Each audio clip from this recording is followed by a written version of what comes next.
नमस्कार दोस्तों, आपका प्रयास के अमृत कलश में स्वागत है। तो आज हम लोग बात करने वाले हैं बृहस्पतिवार व्रत कथा की।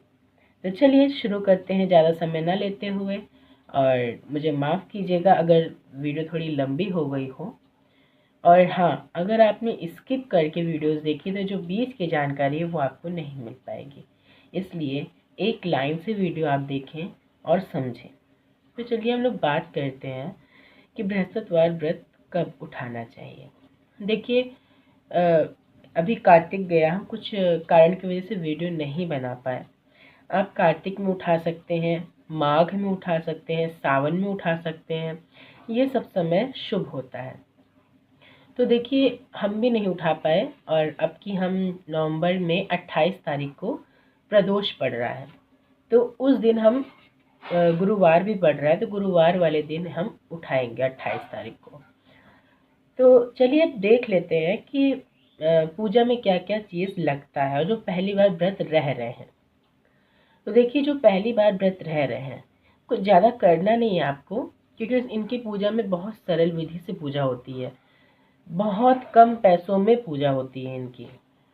तो देखिए, ये बात क्लियर हो गई। अब बात आई कि कैसे पूजा करनी चाहिए। तो देखिए, पहली बार जो कर रहे हैं उनके लिए हम बोल रहे हैं, पीला वस्त्र ले लीजिए, कट पीस का आता है कपड़ा, पीला वस्त्र ले लीजिए। और सुबह भोर में इनकी पूजा होती है 5 बजे तक, जब सूर्य ना उगे हों। और इनका व्रत बहुत फलदायी होता है। तो जब इनका व्रत की जो पूजा मतलब समय है, वो सूर्य उदय ना हुआ हो तब करना चाहिए। तो पीला वस्त्र ले लीजिए। अब भोग के लिए चने की दाल और गुड़ ले लीजिए। अक्षत इनको चढ़ता नहीं है, इसलिए सिर्फ ये सब ले लीजिए। और ये कोई कटोरी में आप भोग लगाने के लिए रख लीजिए। और घी का दीपक जलता है इनको।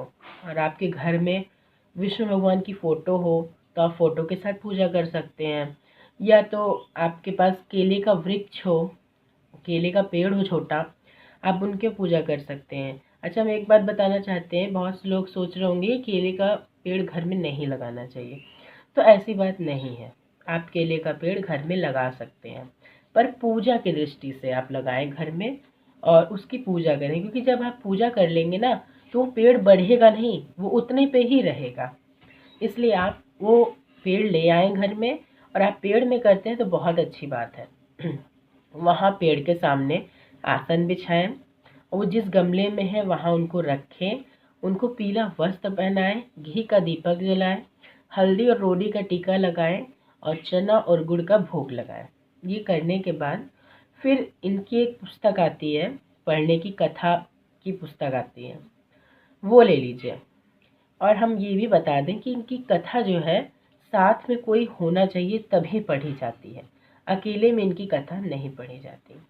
और तो और, जब तक इनकी दिया जलती रहे या आप पाठ पढ़ते रहे, तब तक जो आपके साथ सुन रहा है वो भी ना बोले और ना आप बोलिए। जब तक दिया जल रही है, मतलब कि अगर आप पाठ पढ़ रहे हैं तब आप बोल सकते हैं, पर अन्यथा उसके पहले आप ना बोलें। जब आप वस्त्र पहना रहे हो, टीका लगा रहे हो, तब आपको नहीं बोलना है। और आप पाठ पढ़ते समय आप बोल सकते हैं, पर जो आपके साथ बैठे हैं वो नहीं बोल सकते हैं। इसलिए इस चीज़ का आप ध्यान रखिएगा। फिर जब ये पूजा कथा पूर्ण हो जाए तो आप दक्षिणा चढ़ाइए, वहाँ पे अपना आसन हटाइए जल डाल के। फिर आपको क्या करना है, वो जो चना गुड़ का आपने भोग लगाया है, वो चना गुड़ उठाइए और अप भोग में जो जो लोग हैं घर में सबको वो भोग दे दीजिए। देने के बाद अब हम आपको बताते हैं कि वहाँ पे पूजा संपन्न हो जाती है। अब बहुत से लोग नमक नहीं भी खाते हैं और खाते भी हैं नमक, तो हम तो यहाँ सजेस्ट करना चाहेंगे कि आप नमक खाइए।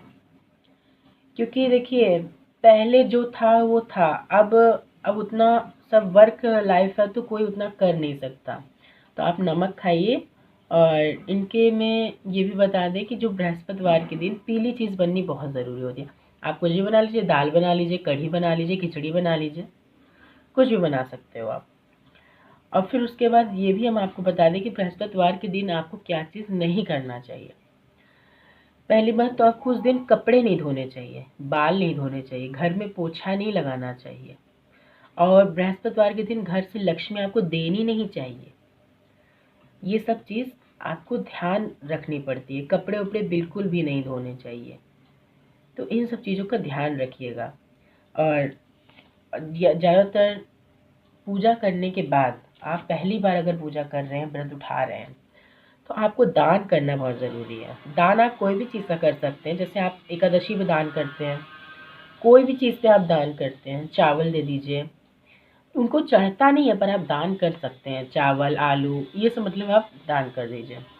इन सबको करने के बाद फिर आपको क्या करना है, जैसे कि आप उस समय वर्क टाइम कम होता है, आप लोग के पास वर्क रहता है, ज़्यादा रहता है, तो आप लोग कुछ ना कुछ तो खाना पड़ेगा। तो फलाहार आप कर सकते हैं। फलाहार आलू ले लीजिए, सेंधा नमक वाला, मूंगफली खा लीजिए, मखाना खा लीजिए। और शाम को एक टाइम अन्न खाया जाता है। कोई भी चीज़ आप खा सकते हैं उसमें।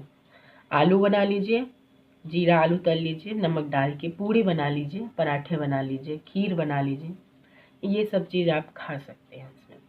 और यहीं पे पूजा विधि समाप्त होती है और जो व्रत का है वो भी समाप्त होता है। आपको मेरी वीडियो कैसी लगी हो, अगर अच्छी लगी हो तो लाइक, सब्सक्राइब, कमेंट ज़रूर कीजिएगा। और कमेंट में बताइएगा भी और किस व्रत के लिए आपको जानकारी चाहिए, वो हम आपको देंगे। धन्यवाद और मुझे सपोर्ट कीजिएगा।